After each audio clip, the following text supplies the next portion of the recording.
I'm delighted today to be joined with Amy Lazenby of Close Brothers Asset Management and Jacqueline Heng of Norton Fulbright. And they're going to discuss why investment managers and private investors want to invest in businesses where there is evidence of good corporate behaviour and underlying sustainability.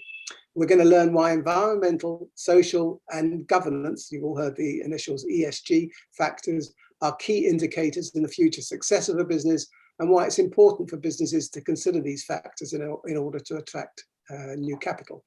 Now we're muting people on their arrival, so we don't hear everybody, except for the speakers, of course. But if you do want to ask any questions or make any comments, please do look at the chat room and type out your questions, and I'm going to endeavour to ask them before the end of the meeting. And so very quickly, without further ado, let me introduce the session and pass it over to you, Amy. Thank you very much indeed for the introduction, Roy, and good afternoon, everyone, on this lovely sunny day. Thank you for your time today. So Roy mentioned it might be helpful just to provide a little bit of background to the discussion and perhaps introduce you, if you're not already aware of them, to the United Nations Sustainable Development Goals, which provide, as far as I'm aware, the first positive framework for investing for those people who are looking to adopt a positive framework for ethical investing. So these are a set of 17 goals which were agreed by 193 members of the United Nations in December 2015, with the magnanimous aim really of improving livelihoods of individuals through reducing poverty, providing access to education and looking after the planet. So they have set themselves a 15-year time horizon to achieve this, which is no mean feat. But while these goals were agreed by countries for other countries as a call to action, they've been adopted by businesses. Now, this is either because businesses saw that it was the right thing to do, and as I said, the first positive framework with which to invest and direct their credentials, or simply because they wanted to align themselves with both the regulatory and financial tailwinds that they foresaw would follow this huge agreement between so many members signing up to it. And there has been an awful lot of money put behind this, and we're increasingly seeing regulation supporting, for example, lower carbon emitting businesses and perhaps taxing heavier polluting industries. And the pace of change has only been accelerated by the COVID-related lockdown we saw in 2020 and into this year. So that is a sort of positive framework which lots of businesses have now adopted. And if you search any major business and search sustainable development goals, pretty much will always be guaranteed for a hit. And one thing we might touch on is greenwashing. But we use these goals as our framework when we started our socially responsible investment service just over 5 years ago, in which we incorporated some ethical exclusions, because that's pretty much what people have already been accustomed to in the investment world. But that's a very negative way of investing. And I think it was always very backward looking and quite depressing, really. So if you wanted to do the right thing, just to not invest in something wasn't proactive. And there are so many more tools at our disposal these days that actually we want to be able to engage, work with businesses and actually invest in the future. So the other lenses that we apply are more positive, and it's about positively identifying impact businesses. And we look for those companies that have got a large percentage of revenues aligned with the United Nations Sustainable Development Goals. And we look for companies with very good ESG scores. And of course, the nirvana is high scoring on the ESG front and high scoring on the impact front.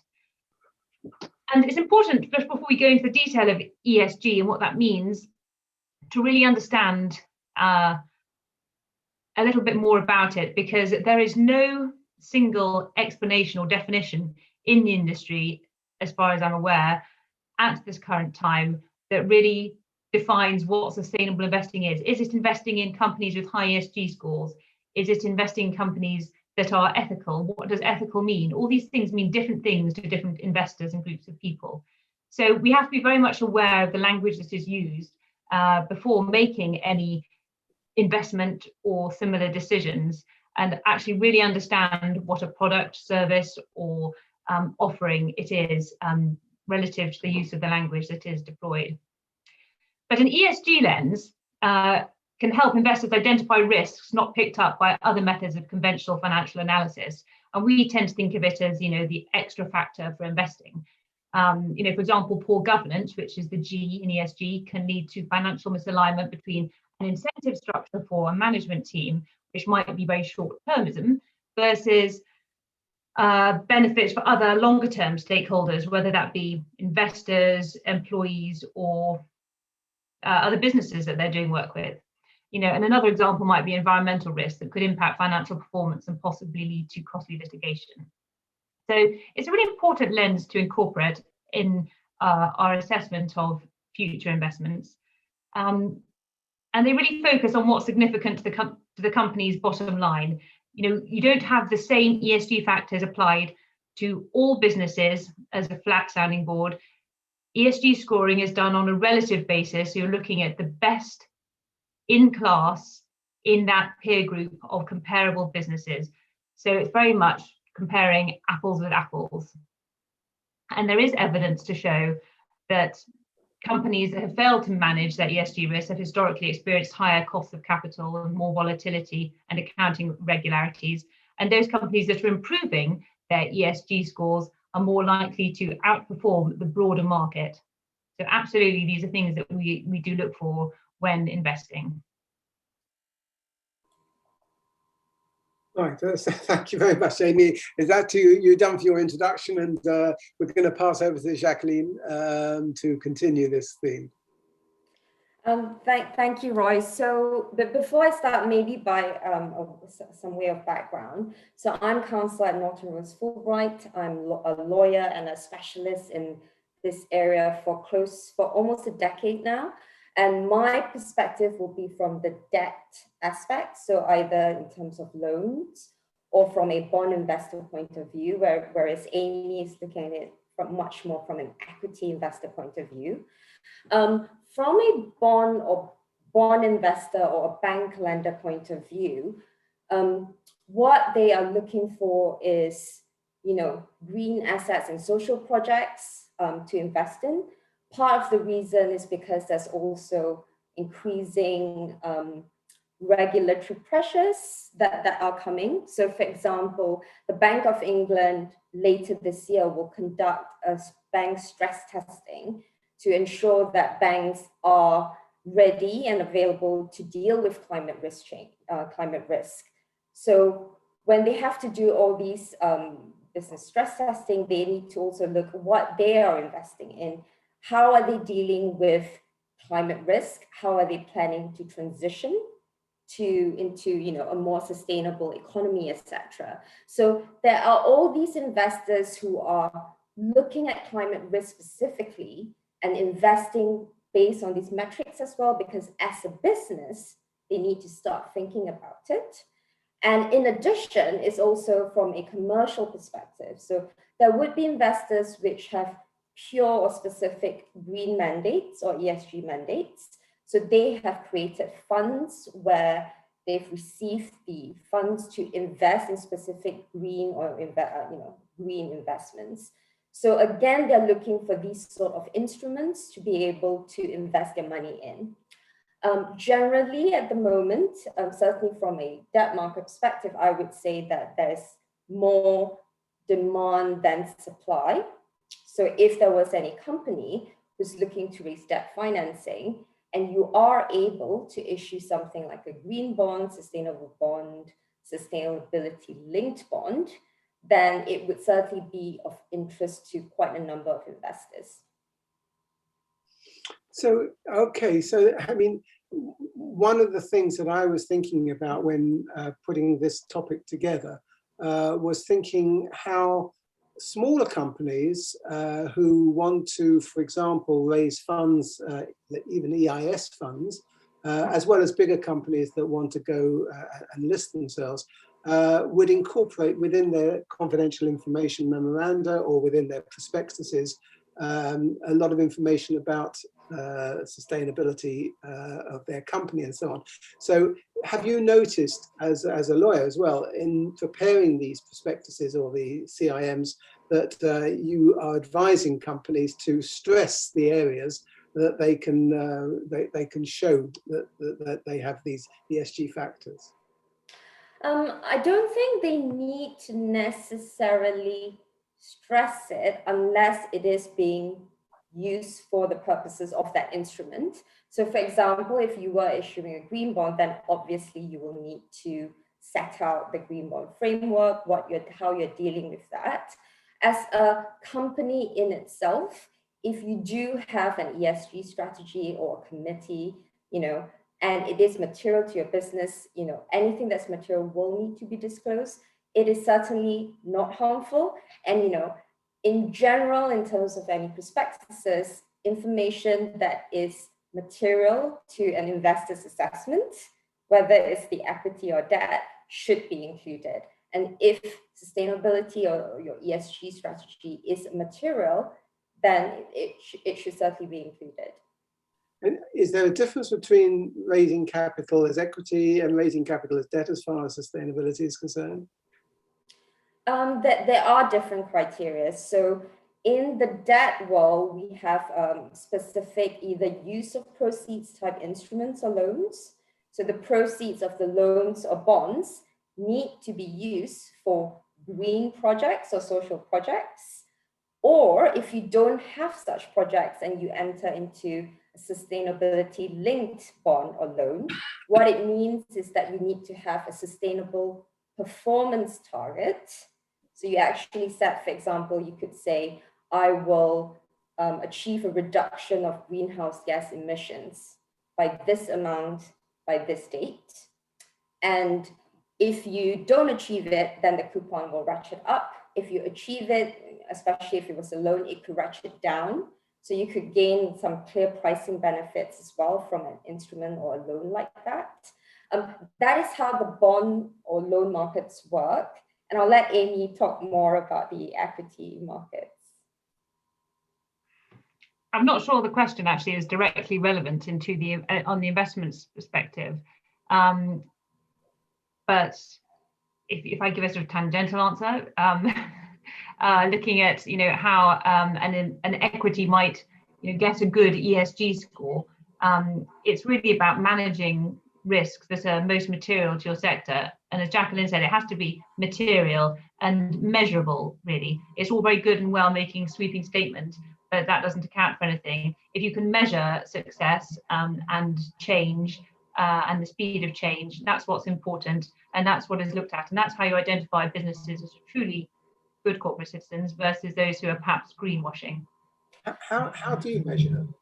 I mean, Amy, would it be correct to say that from an equity perspective, which I also think is the case from a debt perspective, knowing the ESG strategy and the sustainability strategy of a company demonstrates to an investor like you, that they actually have a good business model, they have thought about the risk, and it shows they're a good business overall. So it's not necessarily, about a single slice aspect, it just contributes to the overall business. Absolutely. Yeah. And I do think in some respects, larger businesses are at an advantage here because they have perhaps more significant resources which they can put to work in this area, writing documents, supporting these goals, looking through all the material that's available and actually putting something on paper, because you may do something very good, but if you don't actually tell anyone about it or put it down, it's more difficult to assess it and to know about it.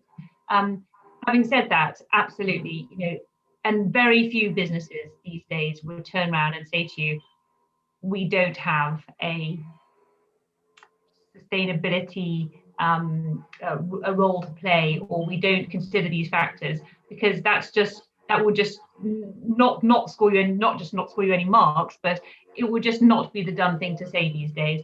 Having said that, 3 years ago, I don't think any more than that, most people haven't heard of ESG, the acronym, and so it's really been a very, very fast move in the industry, and it's one that everyone's running to keep up with. But you have to these days, absolutely have to, be aware of this, incorporate it in your literature, talk about it, but more importantly, action it and really believe in it. What are the, you mentioned 17 goals from the United Nations. What are the ones that actually are appropriate for the companies as opposed to governments? They're pretty much all appropriate for the companies. So 15 of the goals, I would say, are investable, so to speak. A couple of the goals are sort of termed peace and justice and working in partnership. And I would assess those two goals through the governance lens of an ESG score. But everything else is investable, and each of these other 15 goals, whether it be health, for example, is an easy one to look at. That might be looking at obesity, it might be sugary drinks, it might be providing vaccines. But beneath each of the goals, there are a number of specific targets.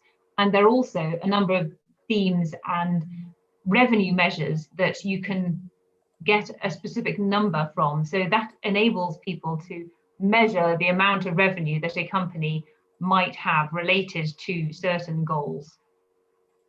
And this measuring thing is quite important, specifically, I presume both in the debt market and equity market, but definitely in the equity markets. You have to be able to measure impact.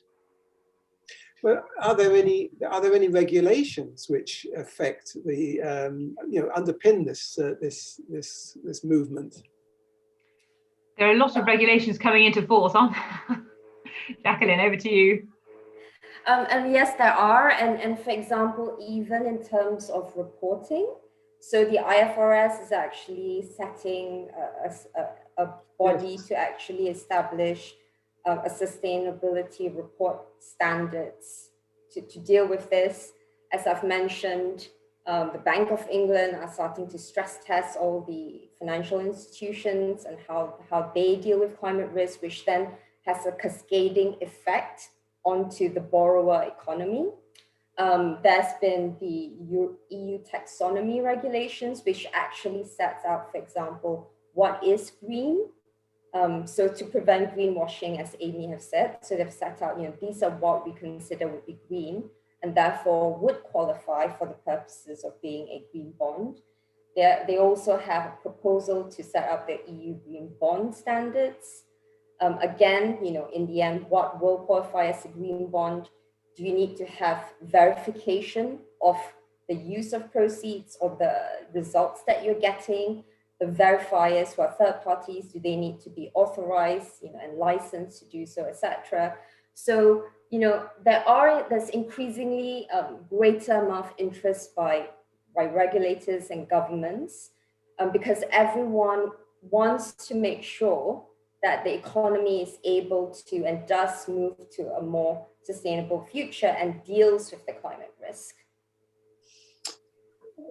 Amy, you just mentioned health as one of the goals for these 17 goals for the United Nations. What about tobacco companies, for example? Would they always have a bad ESG score because they are selling goods that are not healthy?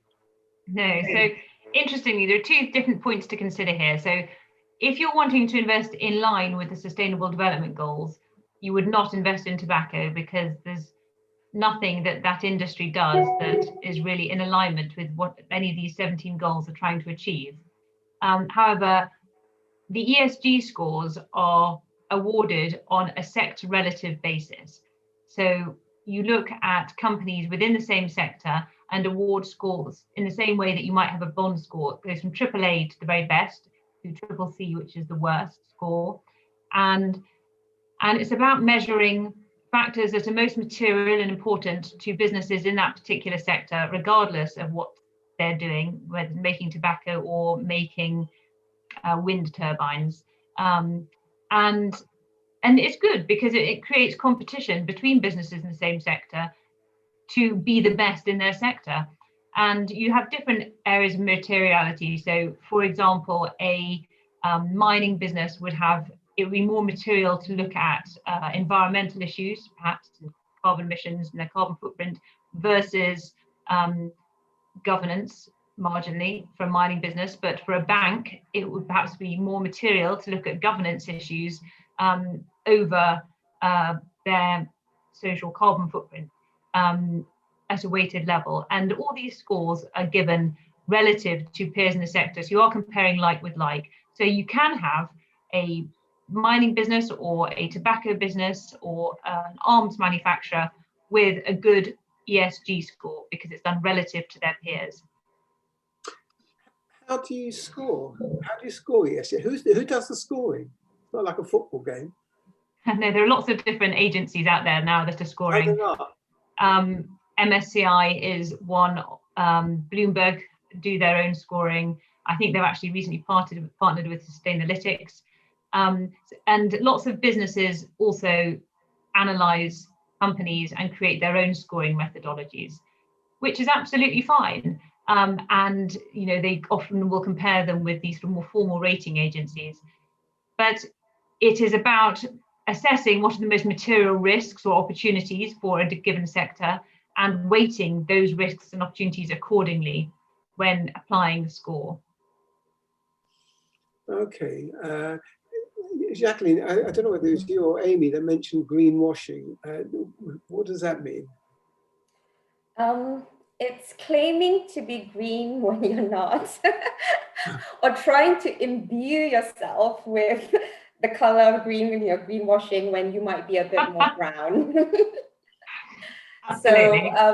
So for example, in the debt sphere, we've had oil companies that have issued green bonds, and those green bonds have complied with the green bond principles. So we have such a thing that says, you need to comply with the green bond principles in order to be a green bond. So they do comply with the principles, which includes, use of proceeds have to be used for green purposes, and that could be energy efficiency, for example, in an oil company.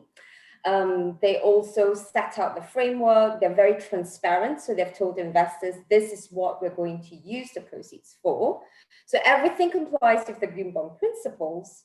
However, there have been some members of the investor community who have said, oh, this is ridiculous. It's green bonds, but you're an oil company. You're inherently brown and dirty. And what you're trying to do is greenwashing. You're trying to make yourself look greener when you're obviously not green. Now, I have spoken to many, bond investors. Some of them go, it's absolutely fine. It's transparent. All the disclosure is there. You're obviously an oil company. The investors know that. And then it's up to the investors to say whether or not they would invest in those green bonds. But I've also spoken to other investors who say, no, that is, like greenwashing to us. You are inherently, in a brown and dirty business, and you shouldn't issue bonds by calling it green bonds, for example. So in some instances, I wouldn't say they're not green bonds, but sometimes there's sort of some controversy potentially. So, people are quite sensitive about this, and that's why certainly in the market as well, other products have developed. At the moment, there's something called transition bonds that are being developed, again, to transition the economy to a sustainable future, but for more hard to abate sectors, but also something like sustainability linked bonds, which I mentioned, because in those instances, all you need to do is achieve a better green or ESG target. So for example, reduction of carbon dioxide or greenhouse gas emissions, or for example, having a bigger renewable energy portfolio. An oil company, which is brown, can be inherently brown, but say, these are the sustainable targets that we want to achieve. And investors feel more comfortable. So far, they haven't necessarily said, oh, you're trying to greenwash because you didn't call it green bonds effectively. They said it's sustainability linked. Yeah. And so, the market certainly develops new products to help different types of issuers, come to the market, because, every issuer could potentially be different. But I think, there's probably a product out there for you and an investor for you as well. But that's what the market's trying to do. moving away from the actual different companies to the size of the companies, Amy, you mentioned that it's much easier for larger companies to get a good ESG score, if you like, because they've got more resources to make sure that that happens than smaller companies. But a lot of our members, for example, are professional advisors to smaller companies. What would you say to them in terms of trying to put the smaller companies on a level where they can demonstrate that they are aware of these new issues that we are facing, because this is a relatively, I mean, you mentioned it yourself, about 3 years ago, people hadn't heard of ESG. So this is a relatively new concept. So what should smaller companies look at when dealing with this issue? I think it's really interesting, and actually we've had, not in the last 2 years, but 3 years ago, we had companies coming to us, companies that aren't that small, listed companies in the FTSE 250, for example, asking us what they should be doing, what their peers are doing, trying to engage with us to work this out. So it's certainly a challenge for the smaller businesses.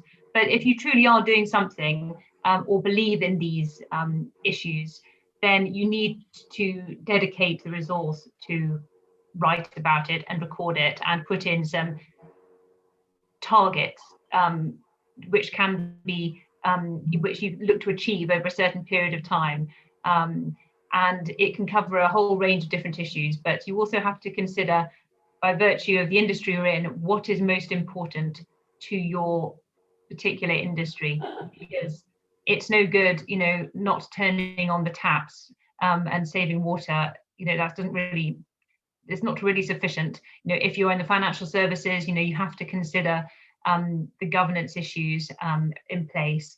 You have businesses like Equifax, which was the financial services business in 2017 in the US, which had data breach and lost the data for something like 160 million of its customers, vast majority of the American population, and its share price fell 40%.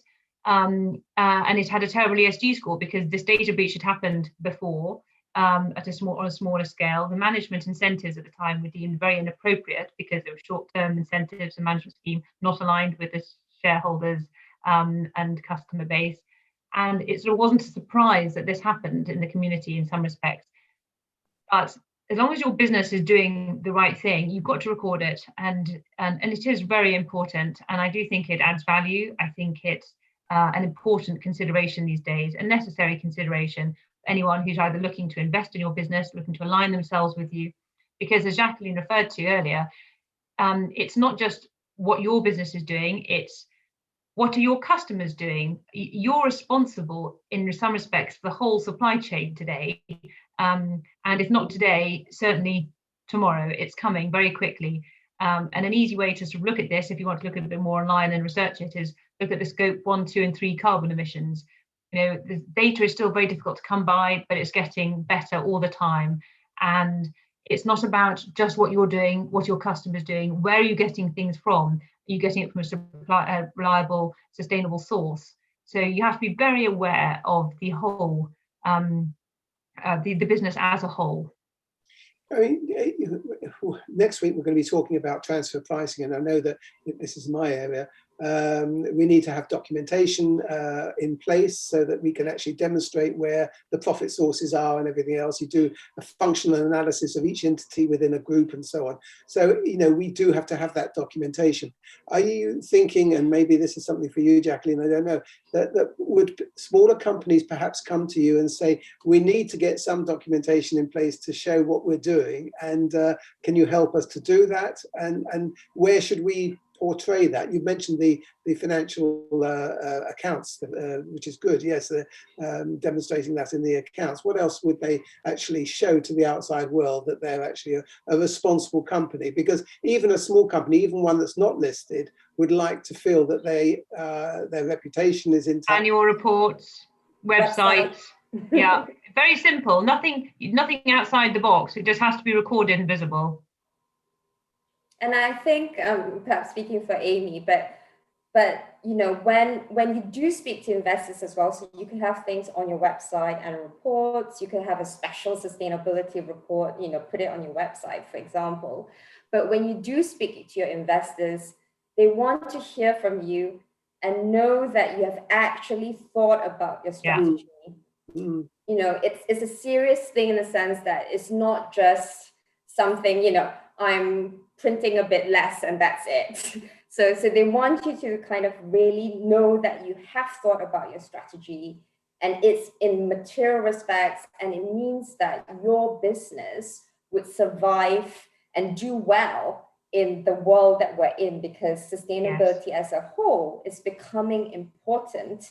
So if we know, if investors know that you are thinking about it, you're thinking about it well, your strategy is good, it means that as a business, you will probably do well. And that's why they're happy to invest in you, whether it's equity or bond. Sure. So I think that's the messaging overall.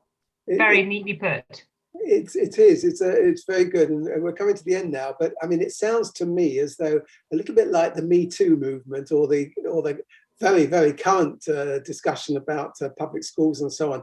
It sounds like this is moving as a sort of a force, an unstoppable force ahead, which is going to encompass all the companies, small and large, and every one of us actually, to reflect a little bit more on what we do and how we go about that. Yeah. 20 years ago, you know, listed businesses' sole purpose was to make money for their shareholders, and that absolutely is not the case today. Although you could also argue that in order to make money for shareholders, you do that by endorsing these sustainable development goals, the ethical practices and codes of conduct incorporated in ESG scores. So it's all moving together. Fascinating. Thank you very much. I think that's brilliant. I mean, we keep to 30 minutes because we like to keep them to bite-sized nuggets, and you've given us loads of bite-sized nuggets, both of you. Really, I'm terribly grateful to you. It's been fun, and I've enjoyed it. Well, our next meeting is on the 27th of April, the last Tuesday of April. Now, this one, I'm afraid, is going to be at 12 o'clock because we're involving our Asian colleagues as well as our UK ones. It's going to be on, as I said, transfer pricing and a completely new concept, just like we've been hearing here, of how companies are taxed according to where their market share is, which is very, very market, how they create a market, which is very important for digital companies. So again, Amy and Jacqueline, thank you very much indeed. We look forward to seeing everybody next month, and thank you. Bye-bye.